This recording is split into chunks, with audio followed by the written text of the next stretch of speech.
Hey guys, Smokey Banjo Boy here, and today we're gonna be talking about a big situation that's been going on YouTube, and this doesn't really involve me. It mainly focuses on a lot of content creators, and if you know what I mean, then that's what I'm gonna talk about. If you don't know what I mean, um, lately there have been a lot of people coming out as groomers. And so I'm going to give a little history of how I came to YouTube.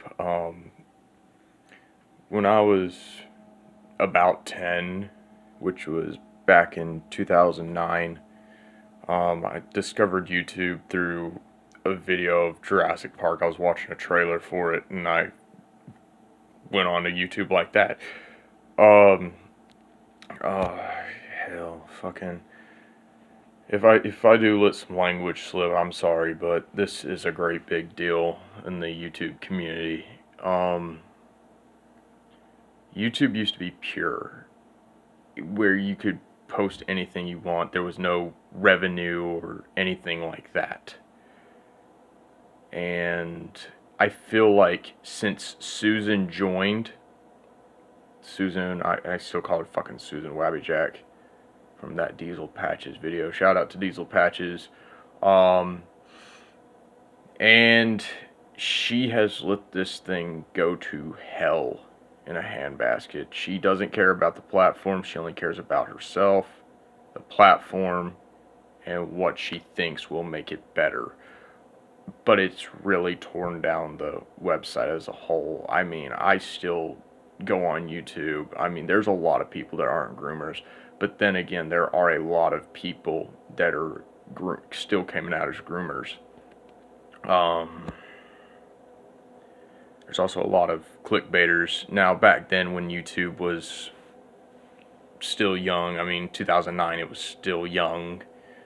The prime of it peaked at 2011, I want to say 2011, 2012. Um, those were the golden years of YouTube when my imagination just used to run the hell wild. Like, you couldn't keep me down from that shit. But then when, I want to say about 2014 or 2015, I want to say one of those 2 years, that's when everything went downhill. Susan came in, and instead of making YouTube what it was, I'm going to quote Ian Malcolm before, hold on. Okay, so the quote goes, before they realized what they could have had, they didn't stop to think what they should have had. They patented it, they slapped a label on it, and then they thought fucking revenue everywhere. And there are a lot of people getting hurt on this situation, and I mean, I've done some things in my life that okay, look, grooming I have not done, but look, um, there's a lot of things in this world. I feel like humanity as a whole is going downhill, um, but if you watch this video, I mean, a lot of my videos haven't been getting a lot of views, but just put in the comments what you think could make YouTube a lot better, because I think if the feds really wanted to look into it, they would find a lot of shit. I mean, there's still a lot of rumors out there on the website that still hasn't come out, most likely. Um, if I think there's also a lot of drama on the non-groomer side, like Venturi and Tell was the biggest blow to me because I grew up watching them. I think a majority of young YouTubers watched them. They had a whole situation going. I'm not going to go into that.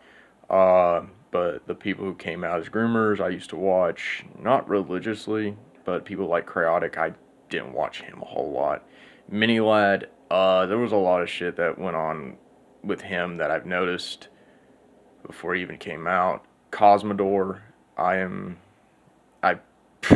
here's the funny thing. The path to being a groomer, they have to have a really pedo stash and a fucking shitty ass haircut.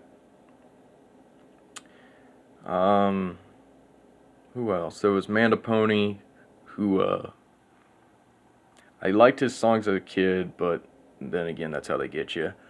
Oh, who else? James Charles. I recently went on to his website just to see how he's doing.